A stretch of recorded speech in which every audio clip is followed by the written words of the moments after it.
Some say he's a technical whiz. Some say he was born in Cornwall. While some say he's on a journey. It's The Journey. And here's your host, David Hackett. Hi, another journey. And this time we're going to get our starts in real estate, which started in 2002 for our guest today, when he was evicted, which led him to become a landlord. After 11 years of being an hobby landlord, he discovered his passion for real estate investing by attending a real estate investor meeting. He then tapped into the untapped gold mine of mobile homes, which we'll see behind him in a minute if you're watching on YouTube, and has been following that path ever since. He is a member of 3 mastermind groups, including a high-level mastermind which he hosts. He is the best-selling author of How to Buy Mobile Homes, and he travels the country teaching and sharing his secrets for success. We welcome Adrian Smude, I believe. Is a Smude? No, you were perfect with Smude. Smude. Welcome, Adrian. Thank you for having me. I'm excited about today. So I touched upon, real estate in 2002 when you was evicted. Now, I think I've been evicted once, and that was not by choice, but so I don't really understand it. But tell us your earliest memory of your journey. Well, I'll go back to those evictions. There was more than one. Basically, my friends and I were terrible tenants, the people you don't want to rent to. Those eviction notices were for like spaghetti wrestling parties, mud wrestling parties, parking a motorcycle in the living room. I mean, you did not want us as tenants back then. But what I did is I solved the problem by buying a house. Didn't really know what I was doing. I knew someone was a mortgage broker. He said, why don't you buy a place? So I did. Moved the same friends in that helped with the eviction. I wasn't the motorcycle, but I might have been some of those parties. And I did a really key item. I split up my mortgage amongst my friends, so I lived for free in that house, which was awesome. I said, all right, let's do it again. I went and bought another house, only listening to the banks, and I was losing a little bit every month, and they said, it's fine. Real estate goes straight up. In a few years, you'll refinance. Well, in a few years, real estate was going down, and I had one of those adjustable rate mortgages, which meant I was losing from a little bit every month to a little bit more. I essentially gave the house up as a short sale, the ding to my ego, my credit, and really my integrity. Fast forward a few years, like you said, I end up at a RIA, a Real Estate Investors Association meeting, and that's where I found out about these mobile homes and completely switched my investing career now to buying single unit mobile homes with the land. Yeah, and I for the listeners who's listening in, he's got a picture of and I'm not saying this in any disrespect, it's a mobile trailer caravan, which looks, well, how can I put it, decapitated. And David, this one came with most of its siding for the people that are only listening and not watching. I bought it just like this. I actually own this one still today. It's just amazing because, I know people who've lived in caravans. I've briefly lived in a caravan. Well, I say caravan because that's what I'm used to. But, I lived in that experience, and I know people who've lived in that experience. And some people say, yeah, maybe, and I will be blunt, it may be shitty, but it's still a roof over your head. You are exactly right. I mean, what people don't understand is homes are a step up for someone. There's typically someone living in worse conditions. Now, we did work to this property before we let someone move in, but we have properties all over the board of quality and rent. If I fix up a property like this by putting granite and replacing everything brand new, I need to charge more in order to make money. And then the person that this is a step up for, they don't have somewhere to live. So we will make a property like this safe and livable, but maybe not pretty. to help that person that doesn't care what it looks like. They want a safe, livable home at an affordable price that they can afford. Yeah. And then we have properties that we do, we fix it up completely up, and it's beautiful. We do both ends of the spectrum, but people just don't understand that everyone needs somewhere to live, and they can't always afford the nicest thing.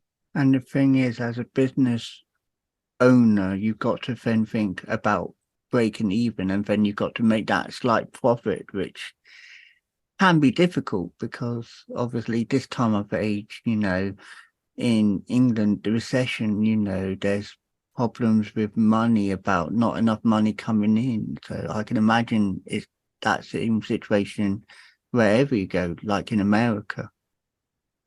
You're exactly right. And, that short sale that I talked about on my credit, it was more of an emotional thing that I don't want to repeat that again.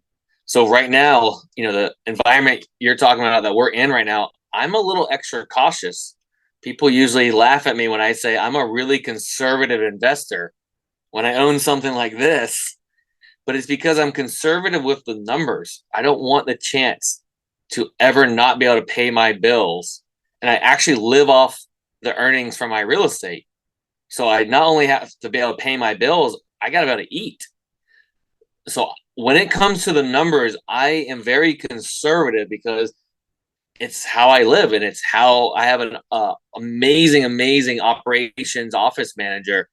It's how I pay her. So I don't want to risk any of our lives by not running the numbers conservatively. Yeah, and that is a good business thinking mind for some people. And, I regret some of the choices, like I said, in life, because my credit, I admit, is not brilliant because I made bad choices.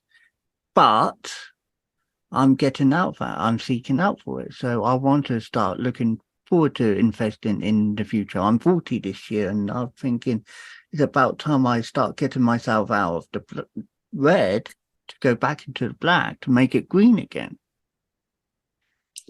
Exactly. I mean, those harder times are sometimes what make us successful. If it wasn't for that short sale, I talk about it a lot because that's how I found mobile homes. That's how I become successful and conservative, because that short sale happened to me, and the pain from that makes me not want to ever experience that again. And another piece to it, like you talked about your credit, it definitely put a ding on my credit. A quick story there is, at that point, they said you couldn't buy a house within 2 years of a short sale. So 2 years is rolling around. I'm like, all right, I'm going to get back into this. I go and I find a house. I go to the mortgage broker. He said, you know what? Last week, they changed it to 3 years from a short sale. So I couldn't buy anything. But it helped me find the outside of the bank world, which is really where I live today. I don't finance anything by banks. I like paying friends, family, the sellers. I get an emotional value out of helping someone I know make some money on their money. And I just don't like dealing with banks because they change the rules too quick. I like human beings. Yeah. And you don't get that at all with any bank. There's no real compassion. And I'm not saying I was this old when I knew it, but I remember reading loads of posts and blogs and always, like, one time you used to be able to go into the bank manager and just shake his hand and say, I want this. And they said, yes, gentleman's agreement, or, partner's agreement. That was the good days of going in and asking for credit. And nowadays you go in, yeah, computer, I want this. And I will make the joke here. There's a joke in England from a comedy sketch. It goes, computer says no. It's like, no. And because the computer decided what you've got on your life, the computer dictates what you can have now and not have. And credit scores, that's based, stored on a computer. And it's frustrating because you can't just go in, like I said, and talk to a bank manager now. You got to talk to the bank manager who types it in for him, and then they say no, and it's like, oh. Yeah, it's frustrating, man. I mean, obviously, I still deal with banks, but as much as I can deal with a human being, life is better. And it's a more personal relationship with a person, I feel. Yeah, totally agree. And that's why I know this is virtual and we're recording virtually for audio and visual purpose, but it's a personal experience. And I always like saying to guests, it's about making them feel comfortable, like you're in the same living room as them. Yep. Totally agree. It doesn't beat being there with a person, but Zoom, it's second, it's cheaper than flying over to you and Exactly. visiting for Exactly. a quick podcast, which I would love to do that. Yeah. And, and I always say this, every journey is unique. And this is what I like about this, because I haven't covered this kind of topic before. I've covered people's journeys, but talking about trailers and caravans, or whatever you want to call them, things you put on the back of a truck and tow with you, mobile homes, whatever, it's a concept that I like people to understand, that there is a palace in that little box or big box or whatever big that box is. I mean, you're definitely right. So I'm in Florida, Central Florida, if I didn't mention it before, and we have hurricanes. And I grew up that you do not live in a trailer. You don't invest in them. You don't have anything to do with it, because they're hurricane missiles. They get thrown around and they get destroyed. I never thought I would be investing in them and then even teaching on the topic. But I started getting educated. I learned about them. And one of my mentors, what he really said is, he's like, there's still 1965 still sitting around. Like, so what's your point? He's like, they've been through more hurricanes than you have, and they're still sitting there. Okay. He started getting the point across, and yes, they're not as safe, but they still can live through a hurricane, and they can still make a lot of money. A lot of people are scared of them. If we get educated, then we can make a lot of money and help the people that live in them, help the people that need to sell them, because it's a classic supply and demand. There's a lot of them left, and there's less demand to buy them because people don't understand them. Yeah, and that's what I want people to take from today, is about understanding that they are good investments. So talking about today and how society treats trailers, if you want it, I will go American trailers. So I don't always say trailers, but caravans don't. How do you think people's perception is? Do you think it's getting more aware? Well, here, let's first touch on the word trailer. I have a joke that, and it's serious, but it is, I'd say in a joking way, that when I buy, they're all trailers. I don't care what year it is or anything, because it doesn't sound that good. You picture the one behind me. You don't picture something nice, so you picture cheap. But if I'm selling or renting, they're all modular homes. I don't care what year it is, what it looks like. So it's the play on words, because our words matter, of what picture and price we put in it. Where do I think they're going? I mean, we're not making as many. And a lot of our areas and municipalities throughout all of the country don't necessarily like trailers or modular homes, because they can't charge as much for taxes. There's other reasons, because there are some stigmas on them of trailer trash, which is not always true. But the municipalities wanting more tax dollars is one reason they don't like them. And they want to encourage building. So they aren't growing that fast because of that. But there's still a massive demand for affordable housing. And most mobile homes, trailers, modular homes are in the affordable housing space, which means we still have a growing demand. Most of our areas, we're not building more affordable housing. We've been building upper scale stuff because it's not that much more, and people have been getting more rent. I'm concerned with affordable housing space because I've been watching it shrink. And, I grew up in a middle class, but with a lot of blue collar. So I kind of relate to that handyman, the person that works for themselves or does stuff. And a lot of them are in the affordable housing space. The flip side to it is mobile homes still can be fixed and flipped for higher prices than a lot of people would think. I know you got listeners from all over the place, but we'll say our medium, I haven't looked these numbers up in a while, but household sell for the 200, maybe 250 range where I'm at in Plant City, Lakeland, all in between here. And we have mobile homes that will sell for the same price. Now, it's harder to find a traditional site-built home at that price, but mobile homes aren't as hard. And what people don't realize is a lot of times the person that's buying that, they're buying privacy of the acre of land it comes with, the fenced yard. Even my residents that live in my properties, they're renting a roof over their head, but they're renting the privacy of the fenced yard. They can bring their goats, they can park their utility trailers, they have the shed to put the stuff in. It's not just a 3-bedroom, 2-bath home. It's all of it together that they're really getting. And mobile homes are an affordable way to provide that as a fix and flip or as a long-term predictable rental. Yeah, and I do like that. Excuse me, like that idea because it is that idea.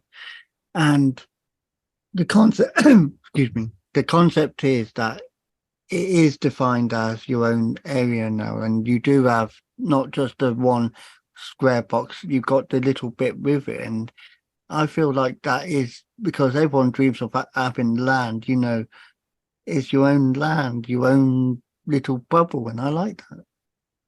Yeah. So yeah, that's exactly what we look for. You know, there's for people that aren't familiar with mobile homes, let me break that down a little bit further, actually, because a lot of people think of mobile home parks, and it's a community of multiple mobile homes. It might be 3, it might be 300, it might be 800, it might be 1,000. They're usually pretty big. Those are not what I personally invest in, because I want to own the home as a single unit. So those, you just have a little sliver and you're renting the space that the owner owns. I don't even like to buy the whole parks. I like the single unit. It could be in a neighborhood of all mobile homes, and it could be in a neighborhood that's a mix of mobile homes, wood frame homes, concrete block homes.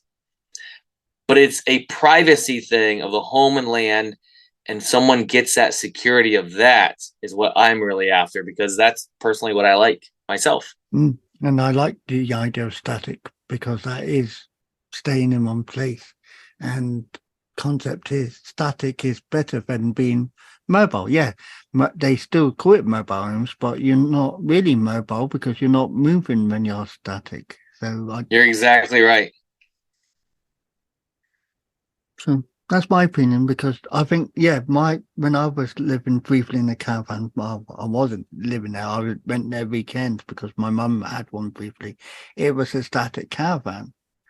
Now, at the time when I was growing up in that era, it was a concept of if you lived in a caravan in this example, you'd be known as, and I'm not being disrespectful when I say this, you're known as a gyppo, which in English is a gypsy or a traveller. So you got associated as being one of, either a traveller or a gypsy. And the brand was there. No, I'm not saying I was intentionally branded that because no one knew that. But as I grew older, I knew people who, I didn't even know at the time what gyppo meant. So I kept saying the joke about gyppos go to this supermarket. And I was like, okay. I keep saying it because it was me being fun. And then as I got older, I realized what gyppo meant. So I thought, oh, did I say that? Shit. But it's not about travelers. It's not about gypsies, because that is the misconception as well. People who live in these are normal human beings. Yep, exactly. I mean, if you date these back to, I think it's like the 1930s and 40s. Yes, they moved all the time, like you're talking about, and it was a little bit more of that world, but they slowly became communities that people lived in and didn't move them. And today, yes, they technically could be moved, but it's expensive. It's a lot of permitting, and people just don't move them that often. They park them once, and it stays there. It's not as common to have them moved just because of the price and the work behind it. So you're talking about a book that's coming out in March, I think you said, which we're going to go on to now. Talk about your book. So my physical copy of the book came out a year ago in March. So in March, I'm going to be coming out with the audio version. And the book essentially is my story, more elaborated than we talked about today, and how I got into mobile homes, some examples of what I purchased. But throughout that whole story, I talk about how to buy mobile homes, the repairs and everything you need to know. And I didn't get fancy with the title. It's called How to Buy Mobile Homes. And like you said, in March, though, I'm going to be doing my audio book. It's going to be coming out. So if any of your listeners are interested in being part of the launch team, help buy it within that first week, which helps the algorithms and all that stuff within the Amazon world, then I'm going to have some bonuses for people that are interested. That's good. And I think I know what I'm going to call the podcast, How to Buy Mobile Homes. That's, if you don't mind me using the title of your book. Yeah, of course. Because I've started to notice every time I do a podcast now, I always call the podcast linked with the guest. So How to Buy Mobile Homes. That sounds good. So what is the perks you saying? Because you said you would get perks for helping with the audio version of your book. Yeah, so I'm going to have bonuses. We're going to do a live Q&A questions, probably about a month to 2 months after it's released. So everyone has time to listen to it, figure out what questions they have. We're going to do that. We're going to have a presentation, like a webinar over Zoom, diving deeper into marketing. So I became known because of my neon yellow shirt. This one is my education brand, the Lifestyle REI. But the buying brand was My Wife Buys Mobile Homes. So I learned that I'm actually pretty good at marketing myself. So we're going to do a webinar, Zoom on that topic of how to market yourself for any type of industry. We're going to do another webinar diving deeper on one of the actual case studies within the book. I'm going to spend some time just on that one. And all of that's going to be part of the bonuses. There's also a few other bonuses, some discounts to some courses I have. Essentially, I didn't do bonuses when I released the physical copy of the book, and because I just wanted to get it out there. And I decided, all right, for the audio book, I'm going to go all out with these bonuses, make it a no-brainer for people to get it, and make up for the bonuses I didn't do for the physical book. And I assume you did the audio yourself for the voiceover for your audio book. Yep. That was a challenge, but yes, I wanted to do it myself because it's my book. No one's going to tell it with my story and passion as well as me. And I want it to be relatable. So either you like my voice or you don't by the end of it. And if you don't, then I'm probably not the person for you. Yeah. So I assume people who can find out about this launch about the audio can visit on your website. Yep. So if you go to my website, one of the easiest to find out where everything's going on is AdrianS360.com. ADRIANS, the numbers 360.com. Shoot me a message, and you got to do it by the end of February, beginning of March. So I have you on the launch team ahead of time. And remind me that you came from David's podcast, The Journey, so that I will then add you to our launch team and we'll get you included. Thanks, Adrian. And lastly, what bit of inspiration would you say to people now wanting to invest in this situation similar to what you do? So my theme last year was massive, imperfect action and then ask for help. And that's still some of my advice to anyone that is trying to figure out what they're doing. Pick something. I'm obviously biased to mobile homes, but whatever you want to pick to invest in, to start a business, pick it and go all in. Don't wait for it to be perfect, because it's never perfect. The caveat to that is you are planning to fail when you plan to, not know it all. So now you need someone to ask for help to, hopefully multiple people, so you can get different advices. So plan to fail forward, ask for help, and then continue going forward. And that is a lot of the key to my success. I like that. Adrian, thank you for sharing your journey with us today. You're welcome. I appreciate you having me. Thank you.